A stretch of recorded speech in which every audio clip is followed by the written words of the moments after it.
welcome to everybody. Really looking forward to hearing different people's ideas and the ways that we've been working, because I think at the minute what's really important is sharing of ideas, sharing of practice, and sharing together the things that we've found that do work. Because while there are lots of challenges at the moment, there are lots of ways that I've found to make things really enjoyable working online and making films, and I'm sure there are lots of ways that you've found as well. So I think if we can share some of those really positive experiences that we've had, as well as some of those challenges, then the aim of this session is for us to feel a bit more connected as practitioners, and for us to feel that we can share learning, we can share some of the knowledge that we've gained along the way, so that we all leave the session with ideas and feeling hopefully a little bit happier. My main aim in all my sessions is well-being, so I'm really interested in everybody here's well-being as well.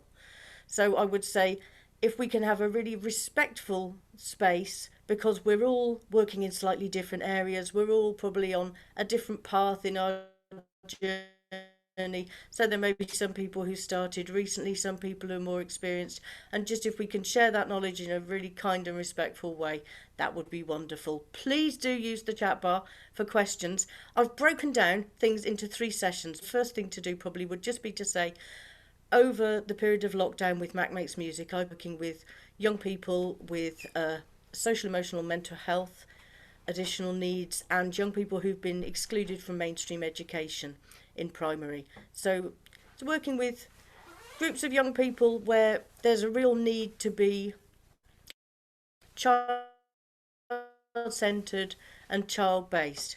So I'm really looking forward to hearing about the different groups that you've been working with. But I've split this session into 3 sessions. And the first section is planning content and keeping it bespoke.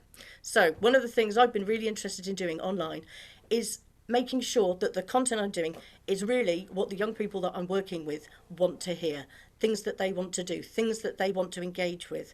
This isn't necessarily very easy at the moment, so I've set up a series of what I call challenges.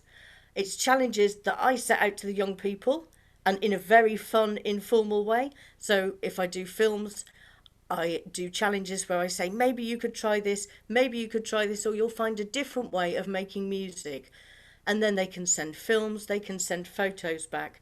I consulted with my daughter today, and she agreed that if you have a film from a teacher and it says, this is what you need to do, most kids won't do it. Whereas if it says, this is a challenge and you can do it one of several ways or make up your own, you're far more likely to do it. I'm very lucky to have a 10-year-old daughter who's on hand to be consulted with. But I highly recommend, if you have family, friends, all sorts of people, consult with those young people, because they know what they want to get out of online learning and out of film learning. They watch a lot of films. So I'm going to open this up a little bit. I set up my challenge section, which means that next week I promise to learn a TikTok dance and do some beatboxing.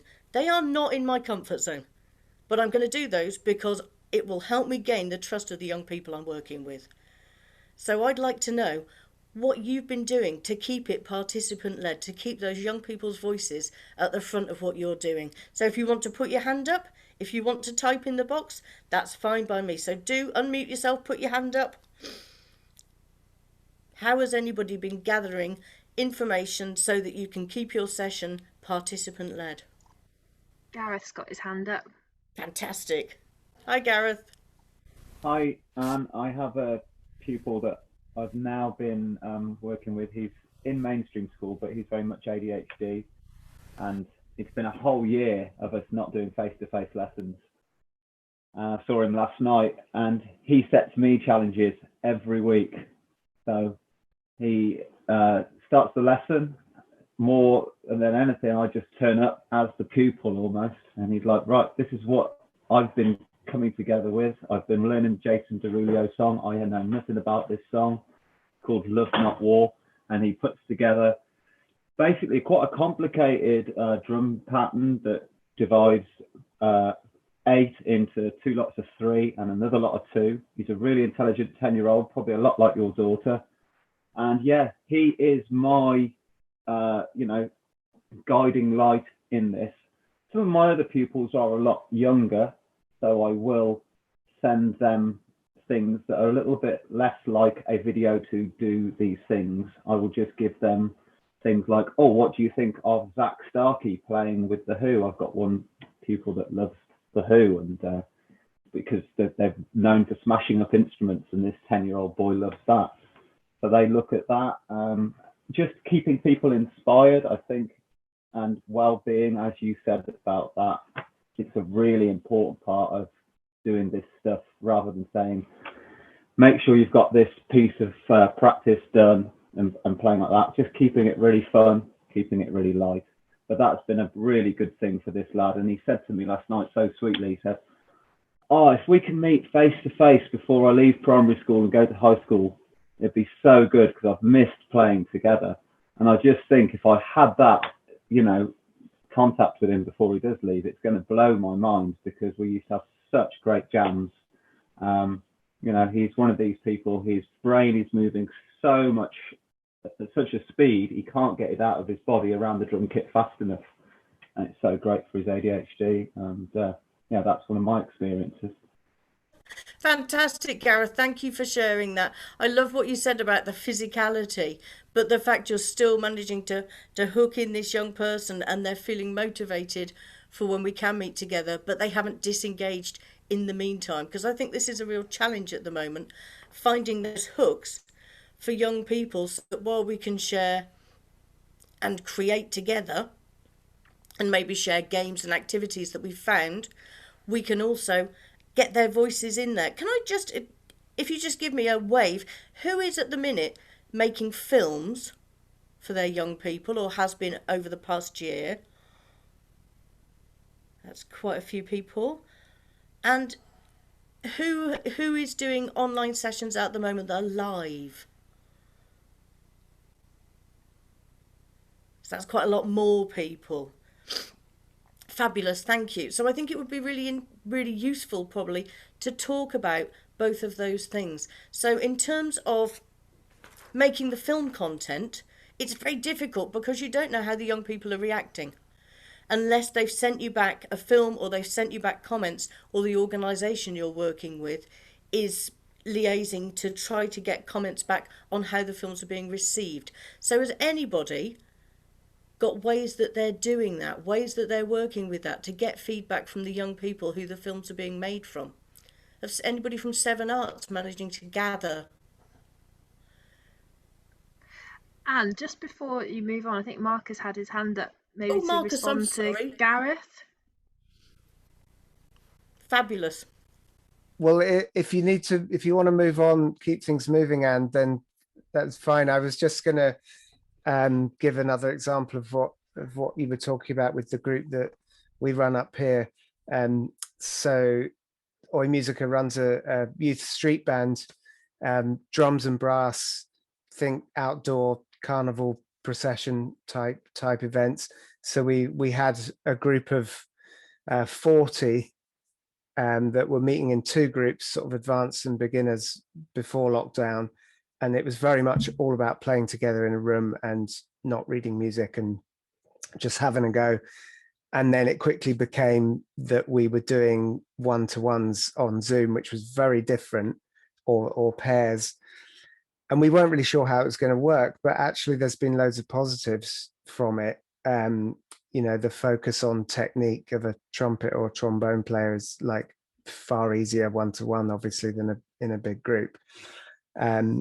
But we had, we've got a repertoire of kind of New Orleans, Brazilian samba reggaes, Cuban stuff, kind of global kind of carnival music. But when it got to like, what do the kids actually want to do? They want to play Star Wars and sort of theme tunes, Harry Potter and whatever. So you have to, just go totally dive into that world and go, right, well, if you want to play Star Wars, you need to be able to do X, Y, and Z. So let's practice them and go on that route. There's been a lot of positive kind of side effects from this mode of working, which we'll definitely take into, we might even do some blended stuff even when we can get back together. We'll keep the one-to-ones going because they've been valuable in so many ways. I think that's fantastic to know. I really love what you said about if you want to play Star Wars, you need to know this, this, and this. I'm a big advocate of learning an instrument by having a relationship with that instrument and starting to experiment, and then information being dropped along as you're learning it. So I might not tell you three notes. You might say, I want to do this, and we look at how we can do that. I think I love that way of learning. I think it's really, really positive, and having those participants' voices there because they're giving you content to work with. Definitely in the underserved communities that a lot of my young people that I'm working with online come from, there's been not much music contact previously. So building up trust is a really, really important thing. So when the young people suggest a piece of music, even if it has inappropriate lyrics, whenever a young person suggests a piece of music, we always do that the week after. I take it away, I listen to it, I see what we can do with it, because there are instances where it might be inappropriate for so many reasons. And I had that last week, that a young person who finds it very difficult to trust offered me a piece of music that he really likes. And I took it away and realised there was some very difficult language in there and some very difficult misogyny in there. So I made an instrumental version of it on the piano. Made an instrumental version of it and made the offer that maybe we could do our own TikTok dance to it. We could make up some other lyrics to it and make our own clean version. And the amount of trust that I gained in the session when he heard me playing it, even though I wasn't doing the lyrics, it's forged that relationship, it's taken it forward. And because I'm taking young people's pieces of music and really listening to them and exploring them, because there's that trust being built, then they're going to listen to some of the pieces of music that I might suggest. And they listen to a lot of classical pieces of music because I'm a classical violinist, but who's defected into the world of rock and pop and improvisation quite a long time ago. But I can introduce all sorts of genres of music and they'll listen to it openly because I will listen to the music they want me to listen to openly as well. And it's only when you start expanding those genres that you can find out what young people really like. Because until you've listened to all the music in the world, you don't know what you like and what you don't. So I'm going to ask you a question. Who has found, because I've definitely done this, I've got my planning and I do a lot of jamming and creativity, but I found I have to plan in a very different way for these sessions. And I have to have a lot of activities that I get through a lot faster. So has anybody else found that their planning has been affected and actually the things that you might use in person, you're changing and adapting? And if so, what are you doing? Because that would be really, really useful to know, I think. I think Leon put his hand up first, then Una and Liz. Yeah, I think it's very different. I certainly find with some children, online works better for them than in person. And I've got a lot more resources at my fingertips that I can access here. If I'm in a school, I think, oh yeah, well, I should have brought that, or I'll have to do that next week. I've got a lot more stuff available to me. And I think the other thing with the primary school children is I've usually got a parent or a member of staff with them or in the vicinity for safeguarding, and having the parents there with the primary school ones has been really useful because the parents I've had terrific feedback from the parents. I'm teaching violin mainly and cello. That's been building a relationship with the parents actually, which has been really interesting.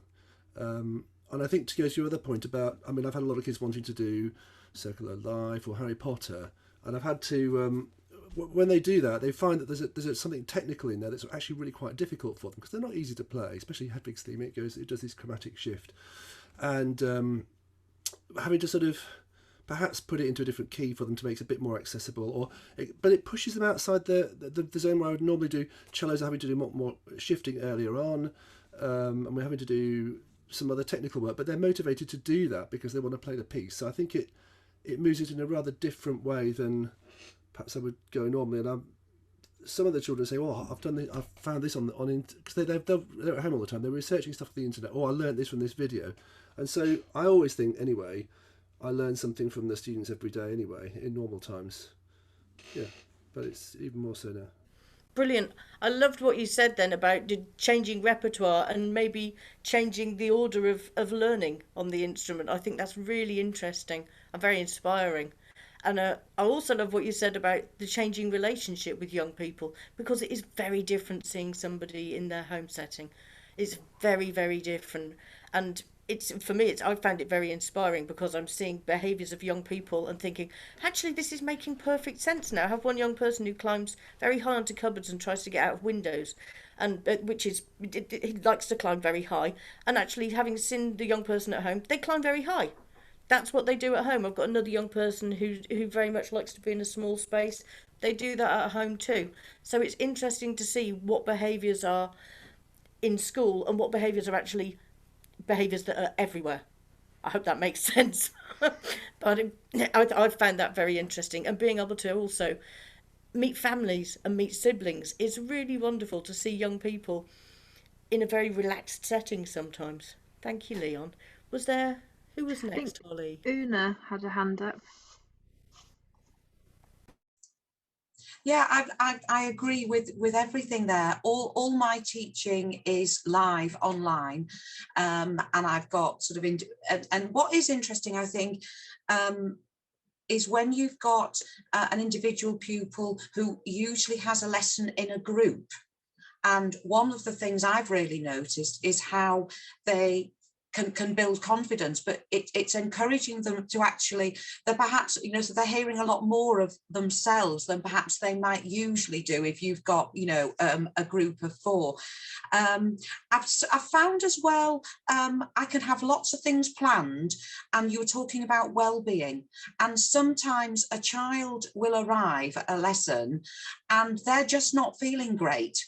And they and certainly you know, Alison and I are both involved with ensembles, and I will always, with my ensemble on a Saturday morning, you know, they are older, quite, you know, sort of teenagers, and we will have a few minutes. How is everyone? How's your week been? Anything? You know, they all fell about laughing when I told them that I'd been locked out of a breakout room and was just like, you know, Mrs. Humphrey no mate, stuck in the middle of somewhere. But it is different, but I am enjoying it. I definitely prefer I can't wait to be back face to face, but I'm learning a lot. And also, yeah, parents, you know, you see a lot more of parents. You know, I've been introduced, oh, you must come and see the puppy. So suddenly the camera will move and I get, you know, introduced to the lab puppy, which is brilliant. So yeah, and I've learned a lot. I mean, none of you will probably believe this. This time last year, I thought Zoom was something a rocket did. You know, I thought Teams, you know, as I say, I have learned a lot. There's still a long way to go. I thought Teams was, you know, what sports did, and all my meetings were in person. So I've learned a lot, but you never stop learning from the kids as well, which I think, yeah. I think that's a wonderful thing to say, Una. We're always learning, aren't we? We're all on a path to different places, but you're picking up so much information all the time, and that's what the kids are doing too. It's so great to learn from them.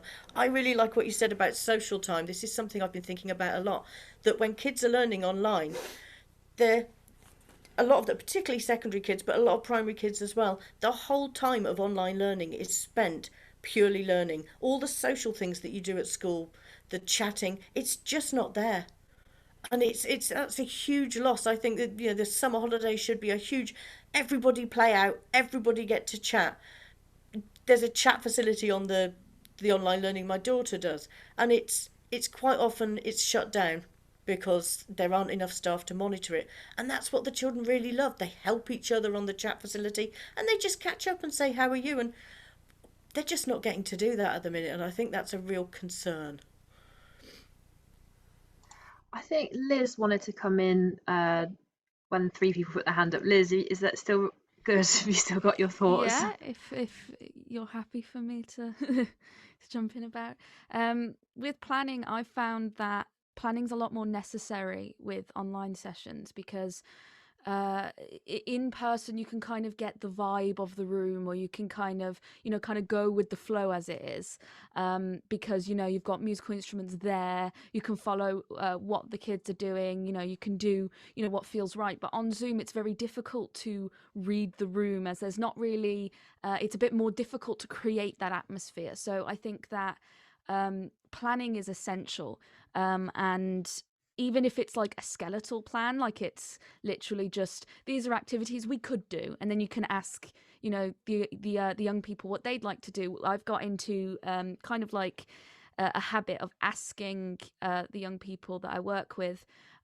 so what do you think this track needs, or would you like to do a new warm up, or would you like to do a warm up we've already done, so that they, even though it's more planned and it's a bit more I guess structured, they've still got that sense of control of, well, I'm still choosing what we do here, you know. But I do think that Zoom doesn't work for everyone, but I think Zoom is an amazing tool that I'm kind of fear that it will leave once lockdown's over, because I really like Zoom. Yeah, that's my thoughts on it. That's fantastic. Thanks, Liz. And I think you're right. It is a wonderful tool that I think we should be able to utilise for inclusion in the future. Because I think for many people, for many reasons, this is actually a great way of accessing things. I've accessed far more CPD and things around the world, things that I wouldn't normally have the time to go to, but I've been able to access because of this. And it's wonderful just seeing all your faces today and where you're from. It's life-changing. Suddenly we can talk to each other in a far different way, and I think it's something that we definitely need to keep in sessions and for ourselves in the future. I'm going to give you a little challenge now. I have used a lot of different visual aids, puppets, all sorts of things moving around my house to keep interest in my sessions, as well as planning a lot of additional activities. I have all sorts of, these are my tempo things. So you can see bubbles running down. Hopefully you can see the bubbles running down at different times. I have things when I make films that suddenly come and dance along. So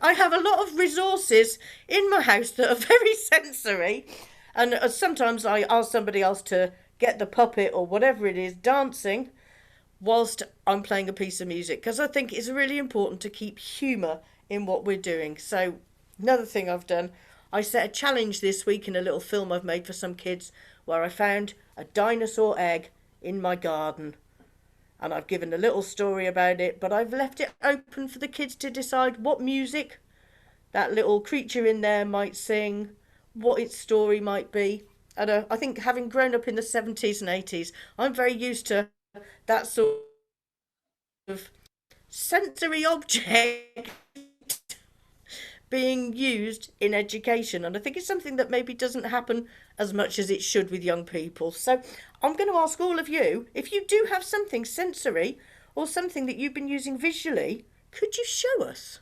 And I can see Gareth's got something he wants to tell us as well. So, but if you could just find something that you've maybe used that maybe you wouldn't have taken into school. I can see people are finding things. Oh. Ellie's just put in the chat that she uses her children's teddies to create her own little class at home to demonstrate different voices or songs. That sounds like a lovely idea. Sorry, Gareth, I stole your thunder there with the bike.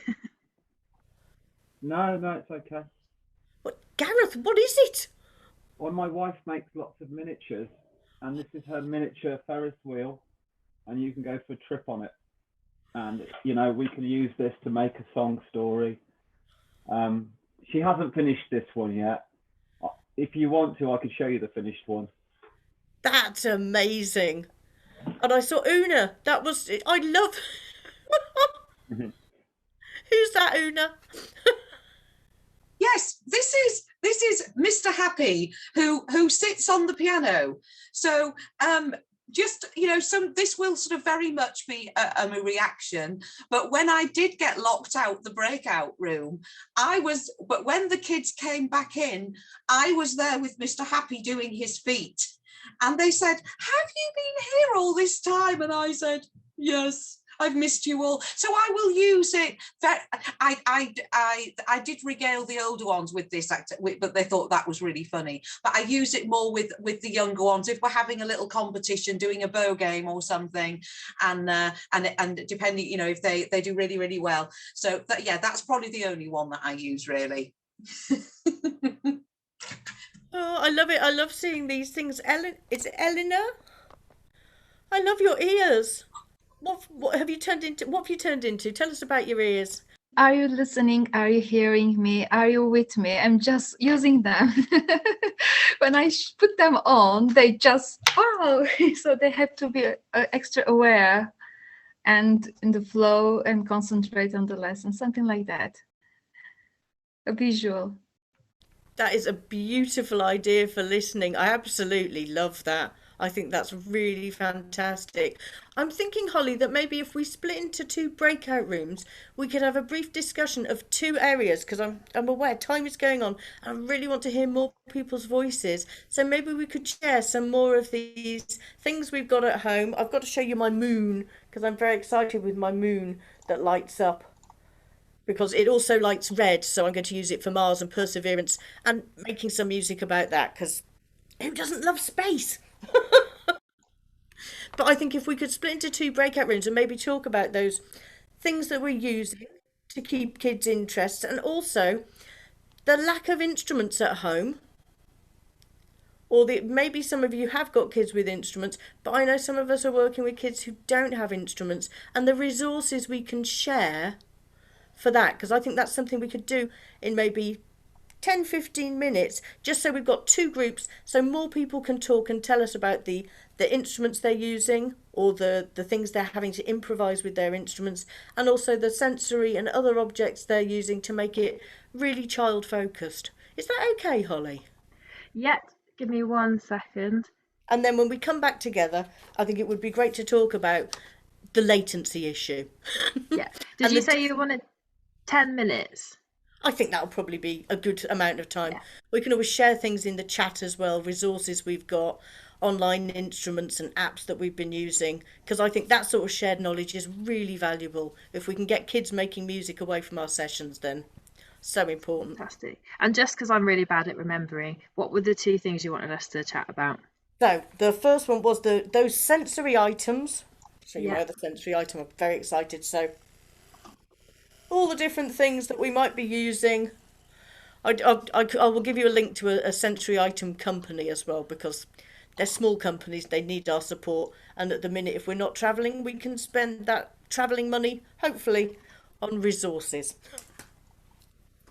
So our sensory objects and Yeah. also the instruments or lack of it and how we're managing that within the sessions because I think that's can be quite a challenge.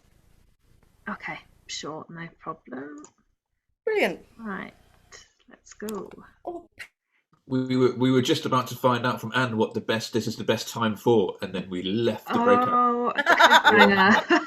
oh, what a cliffhanger. I could leave you till another week, couldn't I? But Sorry, it's quite brutal, isn't it, when you get sort of... and I apologise that we gifted. didn't get round everyone in our group. I really do apologise for that. And I have a way that we might get round that in a minute. I was just going to say that I think this is one of the best times for learning from other practitioners and sharing because lots of us have made films that are openly available. Music hubs have wonderful films on them. Independent organisations have produced a lot of resources. Mac Makes Music have got brilliant films. And for all sorts of different things, there's such a wealth of knowledge out there and shared expertise that I think it's a wonderful open time of sharing what we can do. And I think it's going to take us a long way forward, which is really exciting. So, Holly, before we share some of those ideas, I wonder if it's just worth spending 2 minutes because I know a lot of us have discovered online resources that are really, really useful. And I think it's a really important part of shared knowledge. I just wondered if we could spend 2 or 3 minutes just copying and pasting those into the chat so that everybody can have an explore in their own time. Some of those things that we've found really useful. Is that okay, Holly? Yeah, of course. I can put bits in, and if everybody else has got links, I think Liz has just put one in. Liz, did you want to give the wider group the lowdown of what you've been doing with that, maybe?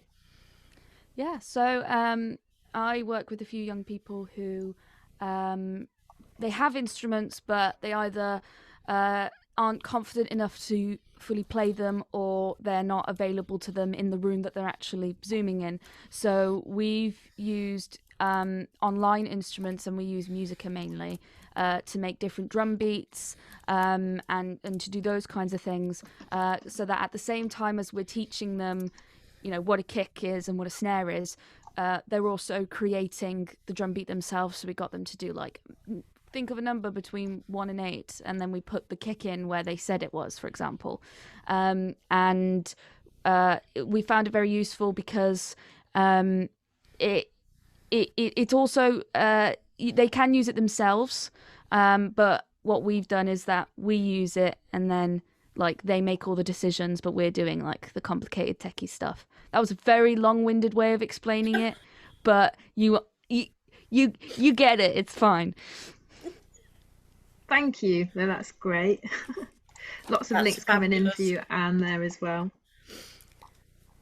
So I'm seeing loads of brilliant resources being shared, which I think we should be... Oh, Leon, sorry, I can see your hand up as well there, Leon. Sorry, I'm just going to ask, I can't find a way to save the chat for myself. Are we able to, whoever's doing them, Holly, are you able to save the chat so we can get a copy? Yeah, we'll save the chat. We'll probably make just a nice concise list of the links that people have put in as well, because I find the chats get a bit confusing with all people's comments. So yeah, probably that won't be today, but we'll do that for next week for you guys. Yeah. Thank you.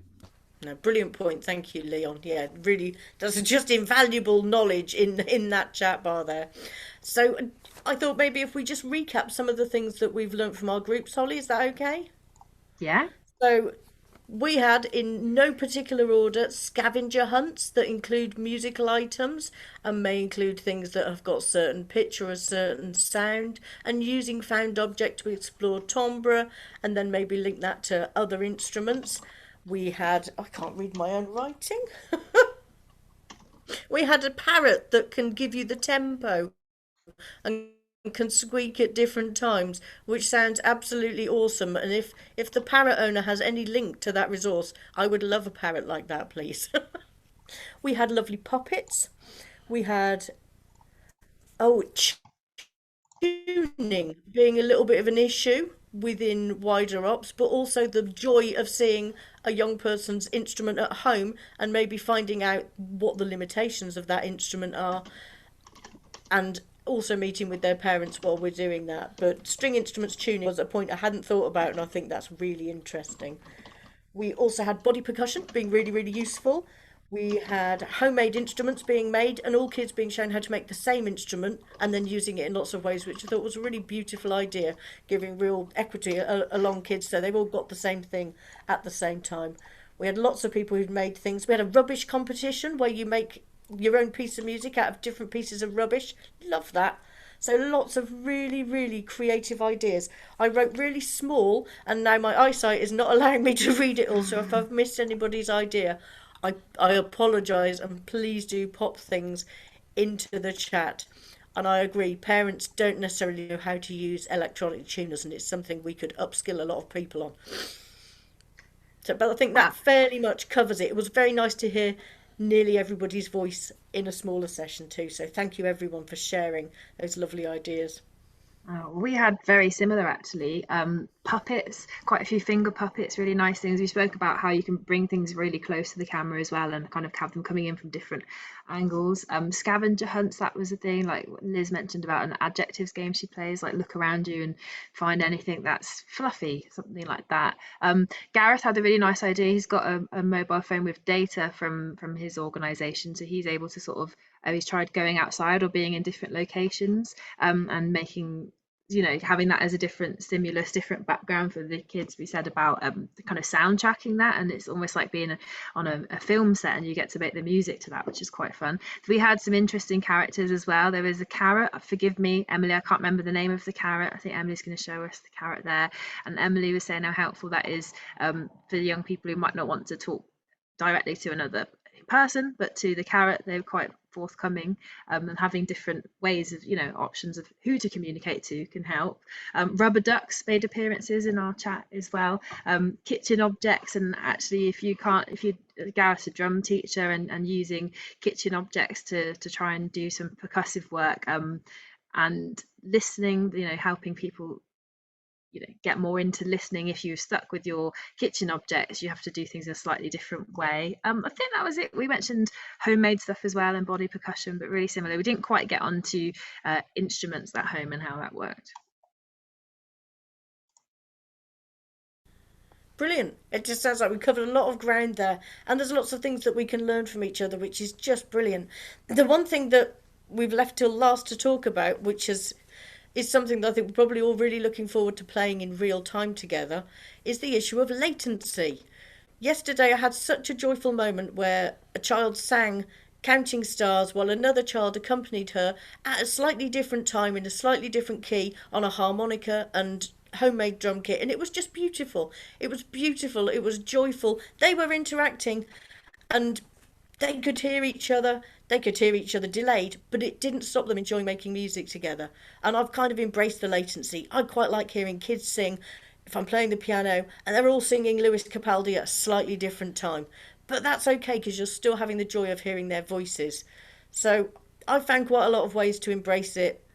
How are you finding it? Marcus has got his hand up. I use backing tracks a lot so that we can, so that they can play along in time, basically. So I've got a YouTube channel and a page on the website that's got all the tunes that we're doing for our drums and brass group as backing tracks, with me playing the parts so that they sound like they're playing in a band, because it's got all the parts that they would normally hear if they're in the room with everybody. So if we're doing like pop songs or famous tunes, I'll do an arrangement that's specific for our group so that they can hear their own part prominently and things like that, and different mixes. So I've found backing tracks are pretty useful. Yeah, I think you're right. Backing tracks are brilliant at the moment.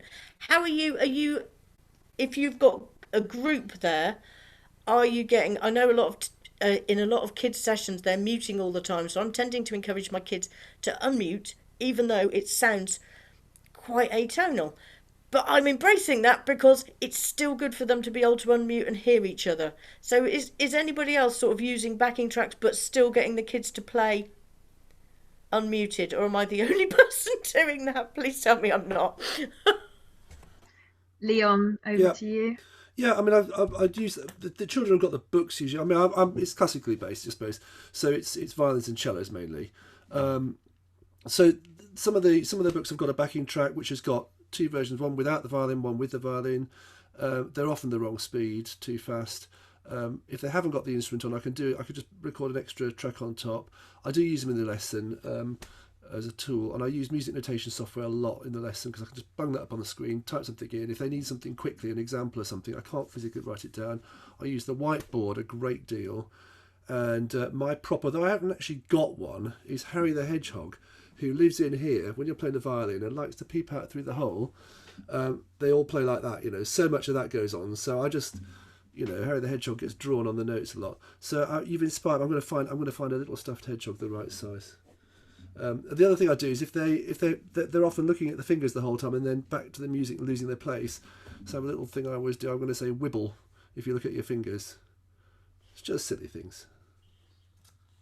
I love that. I love the hedgehog, particularly as a violinist who grew up in the era when you got a drawing pin stuck on your violin.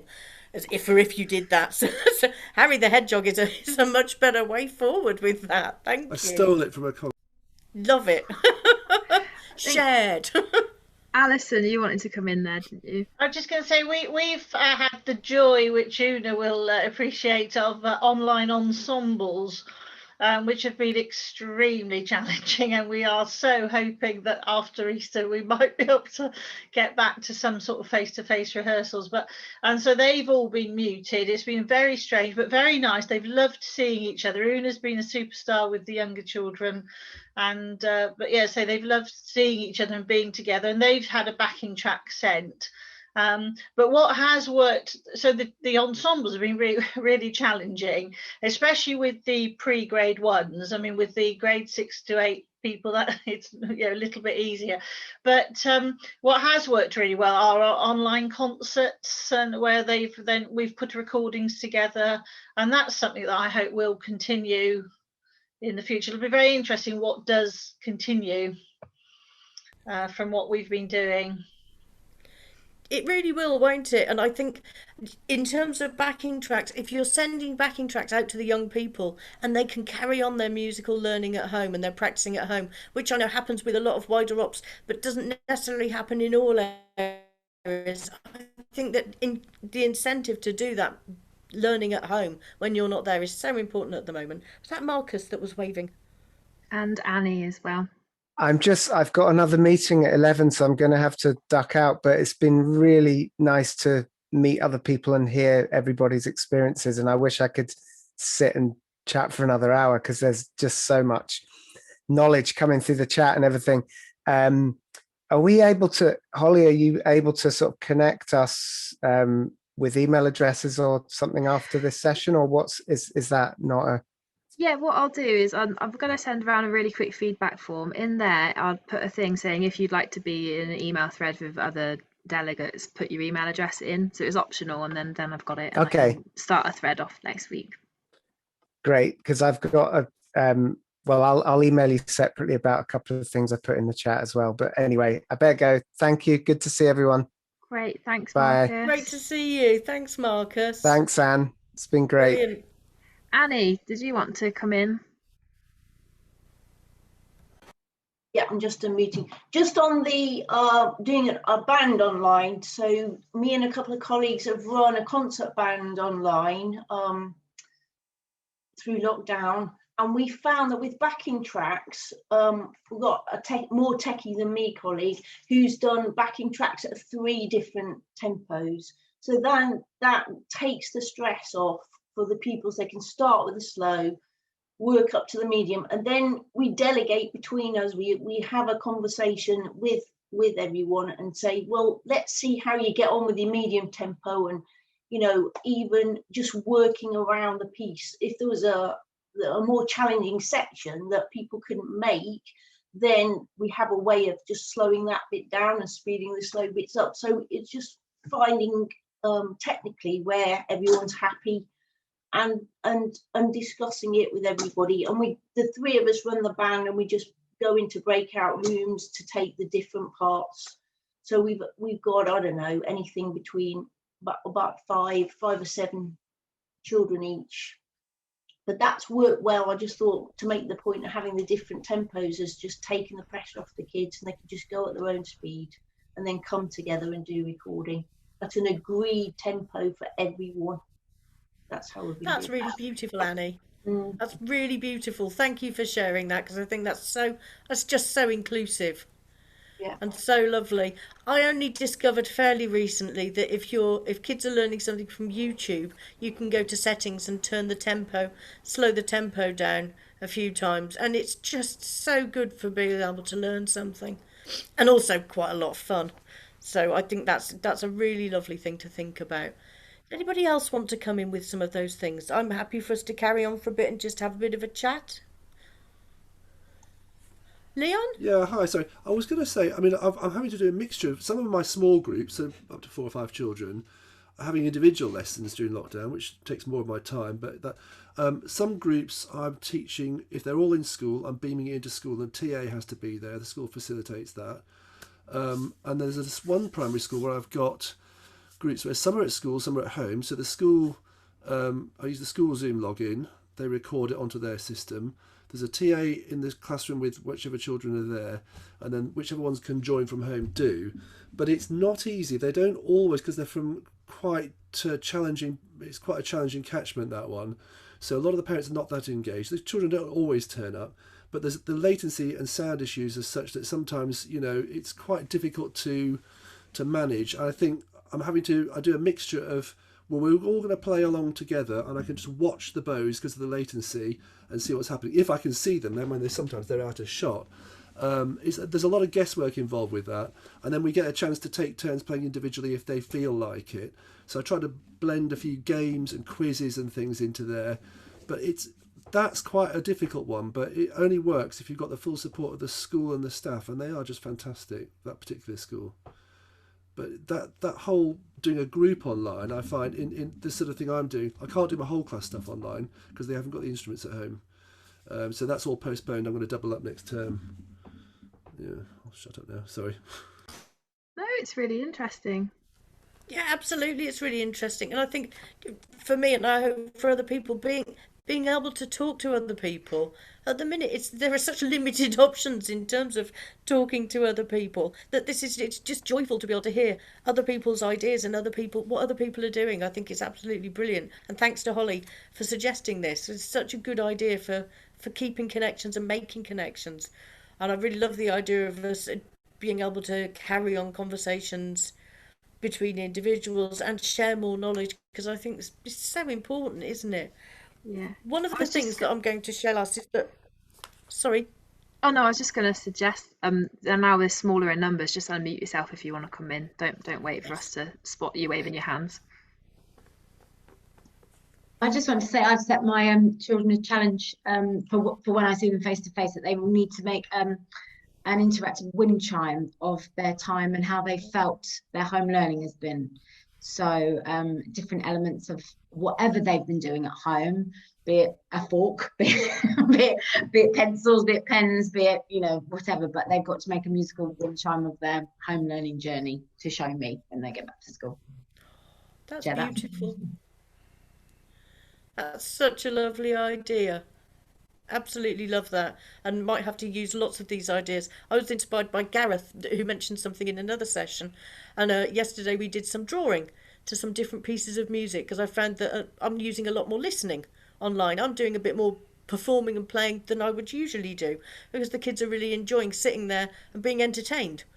And they did some beautiful drawings and just shapes, and we compared images at the end of the piece of music to see how the whole picture looked when everyone held theirs up. And it's just lovely to be able to do that, such a simple thing, responding to the music. So thank you, Gareth. I really enjoyed trying that yesterday. It was beautiful, and something I'm going to do again in school as well. The kids also found that once they'd drawn the music, they could describe it more easily, which I found really interesting. So those concepts of staccato, legato, all those different things that we think about and teach, actually once someone's drawn it, it seemed to be far easier to verbalise. That's definitely something that I've found with this online thing, is being, almost like now your visuals are so much more important, but they're so much more varied, as you said, with all your props, Sam. I'm going to have to leave the meeting because I'm going to go and do an inclusion group now. They're about 5 kids. They have about 15 minutes. But I'm going to go and do it with the work mobile in the garden. So they meet the rabbits, they see the shed, and I'll do a bit of skateboarding on the skateboard ramp as well. So, and they make music to all those things that happen. So it's kind of like 15 minutes that I could never achieve all those things. I'd take those things in, bar the rabbits, and talk to them about, this is what a skateboard is, this is artwork or whatever. But now them actually seeing me do it actively without having to get in the minibus and go and do it, it's brilliant. It's amazing. So that really sounds great to see fabulous. everybody. Yeah, I'm going to go and rock on and do that because the sun's shining and I just want to get outside. That's what I do. Okay, Very bye-bye. inspiring, Gareth. Thank you. No worries. Bye now. Bye. I'm conscious that Emily, you put your hand up a while ago, and Anna, you did as well. Is that still cool? Fabulous. Hi, it was about the latency issue. So a lot of the people I work with are super sound sensitive, so having everybody off mute might be a problem. We've now got used to it, but it's taken quite a lot of building up to. So I'm thinking about some specific groups of children who are very, very sound sensitive. And we have a system where, we unmute, we play taking turns and everything, so everybody hears each other. They're small groups, so we can do this. But then we've also made a deal that we have a time for a wee bit of a soundscape. Everybody comes off mute. We know it's going to be a tiny bit chaotic, but we also know that it's going to finish. So it's within a parameter that's controllable, and it's working for who we're working with. That's really helpful. Thank you for sharing that. It's something definitely to consider. I've been in things before, even just with teachers and music leaders, and everybody's been off mute, and it's been like, oh my god, this is too much. But actually, when, like you said, having sort of boundaries and structures and keeping things quite like controllable and knowing what's going to happen when, so useful.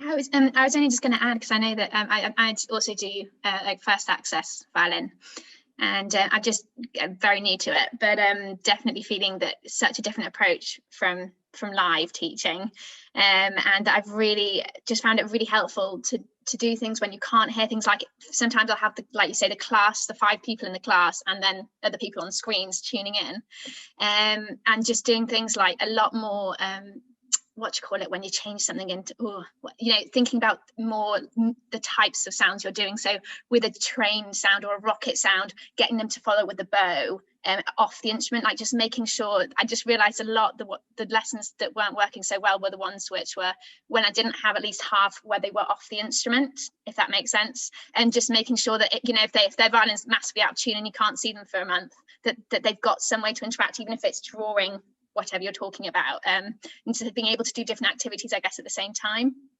That was just a bit more open to that. Yeah.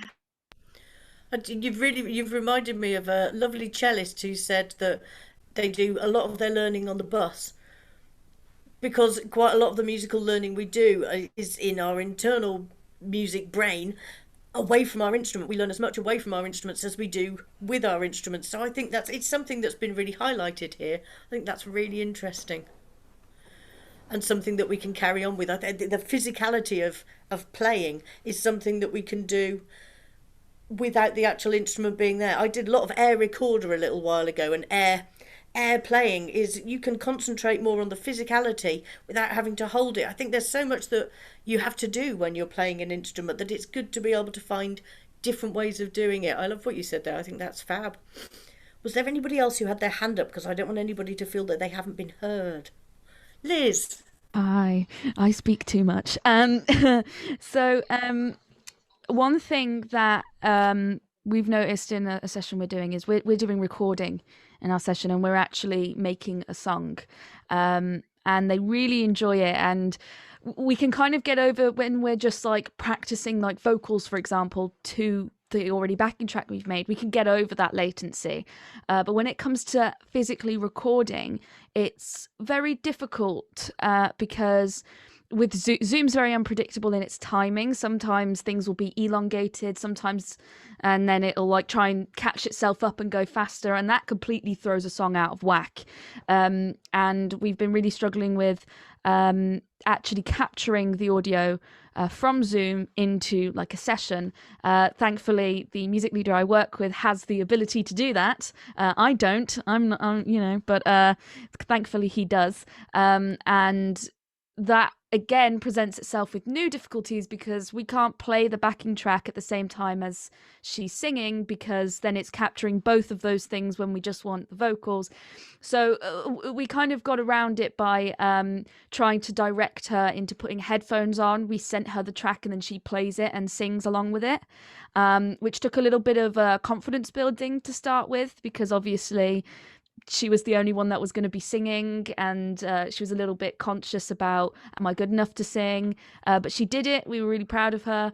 But that's one issue that we've had, is physically recording with the latency on Zoom, because of how unpredictable Zoom can be.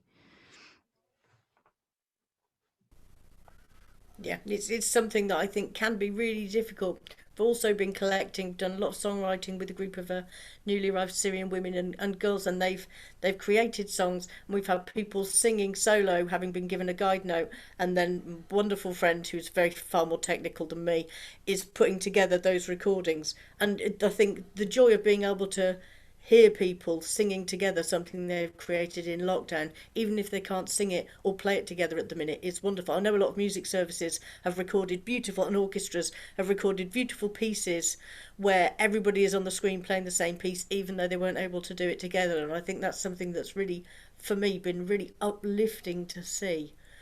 So I think if someone could find a really good way round that for people who don't have much tech at home, it would be wonderful.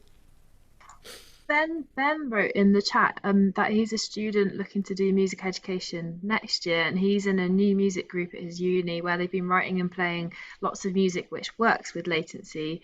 I don't know if Ben's there and you'd like to come in, but I certainly know of people just changing the types of music they play and working with like drones and sort of having so it doesn't matter when you come in, things like soundscapes more, but sort of drones keep coming up in conversation. I don't know if anybody yet has tried that at your end. Or think, Ben, are you there? Yes. Sorry, I use they them pronouns. So it's just been a case of identifying which music works for the medium that we're using.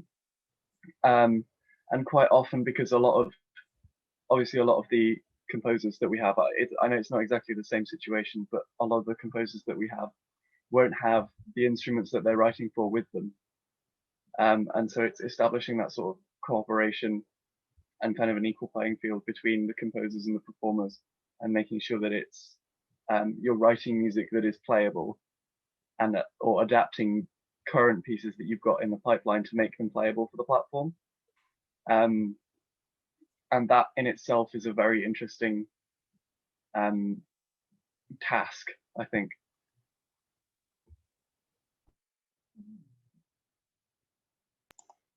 I think it is really interesting, and it opens up so many musical possibilities and ways of working that we don't necessarily think about that much. Chord clusters are really beautiful. Building up chords from a drone is a really wonderful game to play. And then shifting the drone and shifting the notes above it. I think there's so much that we can play with that maybe we don't use all the time, that we can start to explore now, which is really good. The one thing that I've been thinking about a lot is well-being of the students and participants, but also of all of you too. So I'd really like to encourage everybody to put their well-being at the top of the list too, because I think often we're working away and making sure that we're doing the best job possible, and I just want to encourage everybody to find things that they know are good for their own well-being, because I think sometimes as educationalists that can be very hard. I'd also like to share, Holly, did you share Rita, the TED talk from Rita? Yeah, that's in the chat. Yeah. There's a very inspiring TED talk I came across the other day, which I'd encourage everybody to look at. It's very short, and it's very much about positivity about yourself as well as about your students. And I think teachers are getting a bit of a hammering in the press at the moment, and it's really nice to be able to reflect that people are doing amazing things in a really challenging time, and we've never stopped doing those amazing things.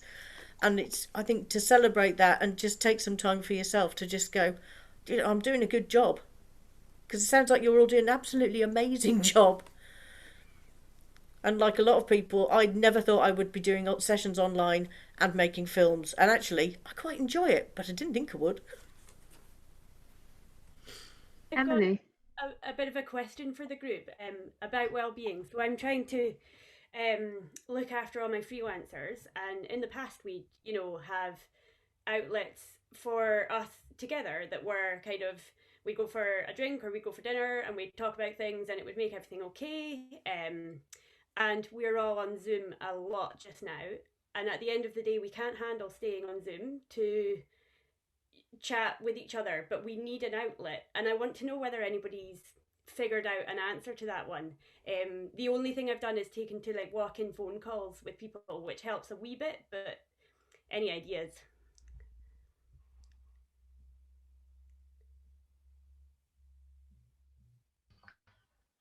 I was just going to say I've been having some meetings with staff in the last few days, and it's sort of afterwards you reflect. They are saying they're struggling in a way, and it's after the call you think, yeah. And we're just so looking forward to being back together, really. And Una is our mess.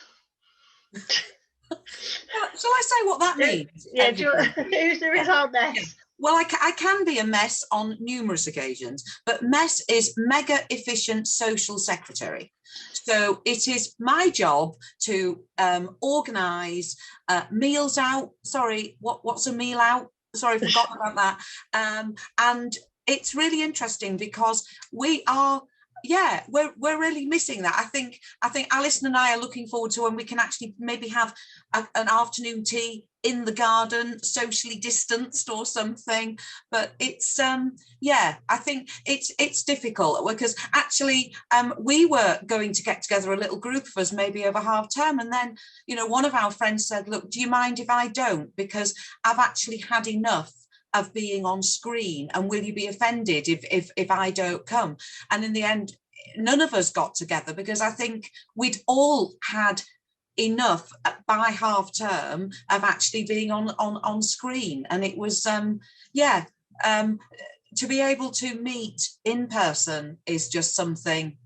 So I'm sorry, Emily, I'm not being any help at all. Our mega efficient mess role is when we are I'm a bit redundant at the minute on that score, and I haven't come up with.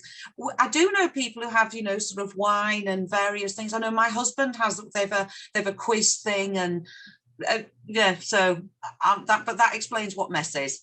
I think it's very challenging now because we feel we're so nearly there.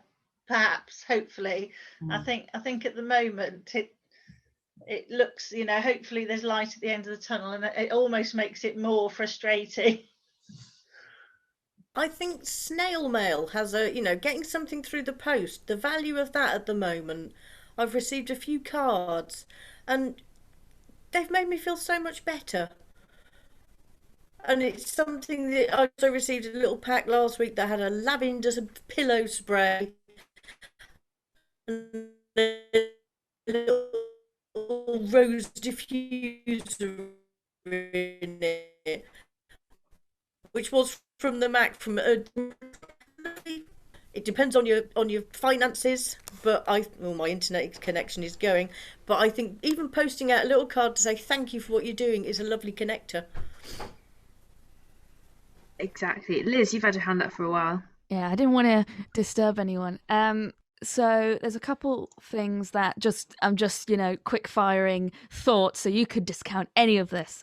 But one thing to get away from physically watching a screen and being present kind of like on video is you could get together some sort of either like WhatsApp group chat or some sort of group chat where you can still converse with each other. You can still bounce back and forth kind of how everyone's feeling without having that added pressure of being on camera. You're still looking at a screen, but you're able to still communicate.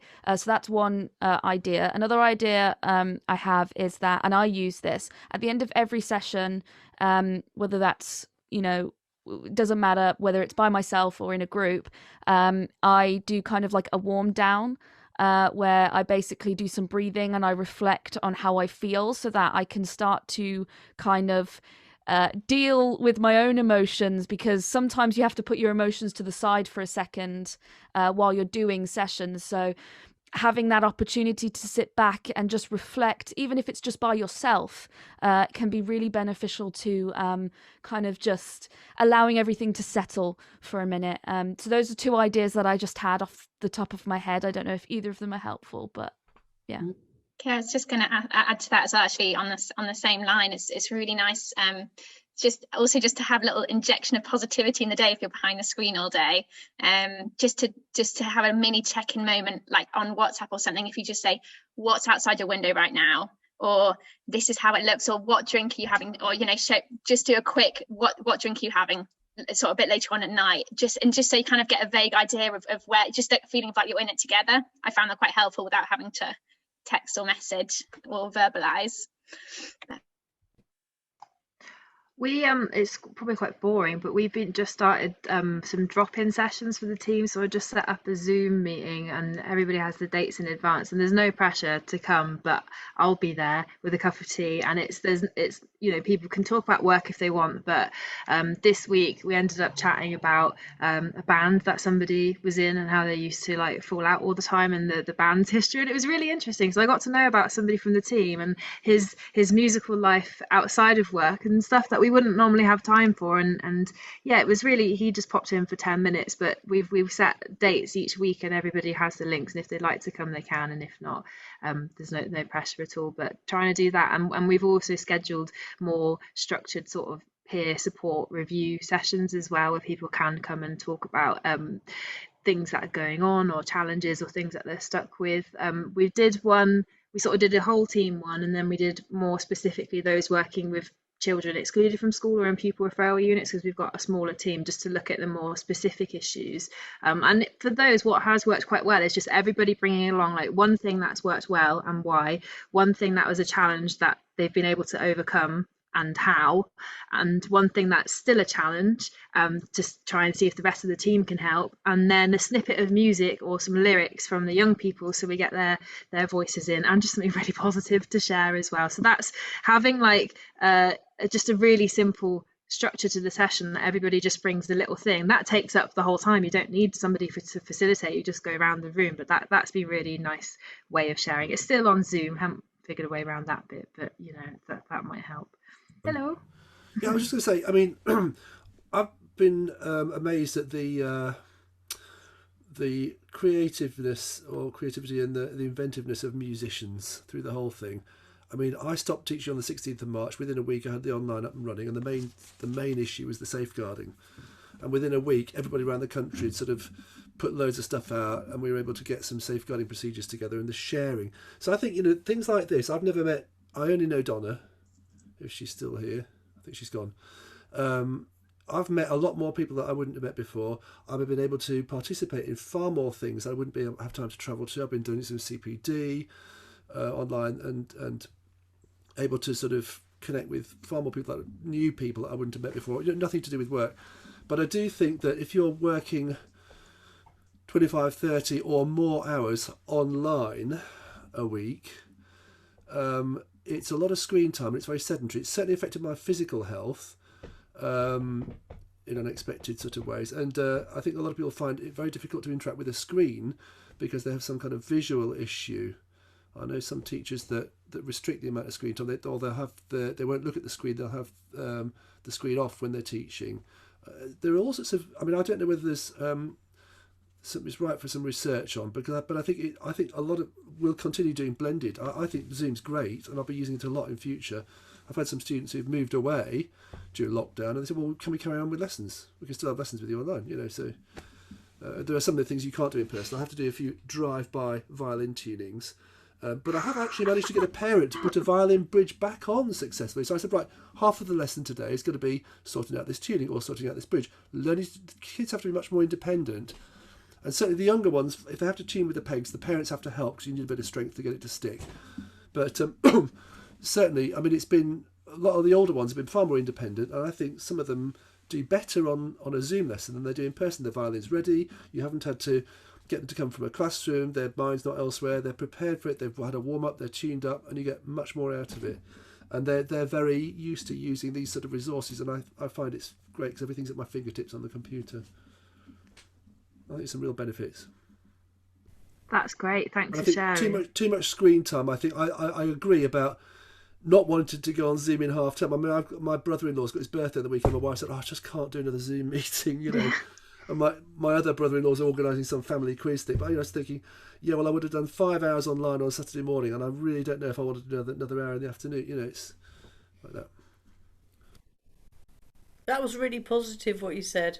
I think there are lots of positive things about it. It's so lovely. One of the things that my daughter said to me was that she finds from online learning, teachers talk less. And what she means is that preamble at the beginning of maybe 10, 15 minutes where she gets very frustrated. I know that's been cut now, and you're straight into the activity, and she's so happy about that. We do still have family quizzes, but most of my family have dropped out. Well, I don't know, Anne, do you want to share about the process of creating our postcards and activity sheets? Because that was kind of how we were quite conscious of this, and we sat down and we thought there must be a way of making stuff that we could be sent that involves no equipment needed and can be done off screen. And so I asked the team to come up with some ideas, and Anne, you had really lovely stuff that you put together, and we got an artist to design it. Thanks, Emily. Thanks for coming. Yeah, just the last few minutes, maybe we could talk about the off-screen stuff. One of my favourite things is coming up with ideas. I love doing different things, so that's really my comfort zone, is coming up with new ideas. So being given the opportunity to draw up a resource pack of things you could do at home, with alien song making, an alien comes to visit and talks in a different language. I made up all sorts of ideas. Me and my daughter contributed ideas too. How do animals sing? What would your pet sing? They're all very children friendly things, but fun that everyone can join in with, because I'm still working with people who have very limited access to the internet or have data issues with mobile phones. So I think those written resources are still really important, and lots of the ideas that we came up with were definitely stimulated by working with kids for years, and the things they talk about, like can we make music for the inside of a jam donut, which is still probably my favourite. But I think all credit to you, Holly, for posting out so many of those resources that are meeting kids that still aren't able to learn online. Because I've seen some children receiving packages when I've been on some of my family sessions, and seeing the joy of them receiving something through the door and tearing it open to see what's in it is just beautiful, and it's something that people doing all that hard work of sending it out don't get to see. So for me, seeing some of the kids receiving packages from different places was just joyful. Oh, I can't take the credit for packing them though. I did the first. We sent out 650 across the West Midlands. I did the first 150 from my front room, and then Jen took over at Mac and did 500. I was meant to help her, but I got COVID and had to isolate, which is kind of unfortunate. But I didn't miss having to stuff so many envelopes, but I really did feel for you, Jen. So Jen gets full credit for stuffing all of those. Hats off, Jen, because 650 is an enormous amount of things to post out. I just finished yesterday, so I can celebrate this weekend. Woohoo! I was just having a look at the ideas, Anne, on the sheet. So you mentioned about the alien one, but you did one about sounds are all around, so listening and drawing and what you hear in your house and seeing. What's in a name? I like that one. That was a game around sort of the syllables and clapping your name and creating a spy name based on turning your name backwards and doing the syllables, and a bit more rhythmic. Sonic story, using percussion and things from your house. Rhythm mix, I think you made some tongue twisters as well for those. So lots of like nice ideas that again we'll share in the links going around. But we've got 1 minute left. It's gone really quickly. It has gone very quickly. It's just so lovely to hear people's ideas and to connect. I'm never going to forget about the hedgehog. That's as a violinist, that is with me for life now. I just love that. I just stole it from a colleague, but I always use it. And actually, if I go like, they're playing and I go like that, that means they've squashed Harry the Hedgehog. But the thing is, it curls your fingers up. As soon as they do that, they can play in tune because the hands in the right shape. Yeah, absolutely fantastic. It's those sort of things I was saying about my binoculars. So you have to put instruments down because you've got your binoculars. It's those simple things that we come up with in the moment that are things that we don't necessarily always share with people, but that can be so useful. I'll leave you with this funny thing I saw on Facebook yesterday of a piano teacher saying that she had a frustrating lesson with a young person who didn't practice their music. So instead, when she said, "Could you play me the piece?" shared their sound and played a YouTuber concert pianist playing their version and mimed it the whole way. And she said top marks for like the BAFTA winning performance for that. But yeah, that just made me laugh, and that's just something that that you'd never be able to do. It's one of the funny things from this weird virtual world we're in. But that's it. That's time. So thank you so much for coming. We'll pull bits and pieces together. Jen's been filling in a massive sort of Jamboard thing with like online flip chart paper with post-it notes. So there's hopefully lots being captured from this session. So again, thanks so much for your time, and hope to see you at some of our other events as well. Yeah, thank you.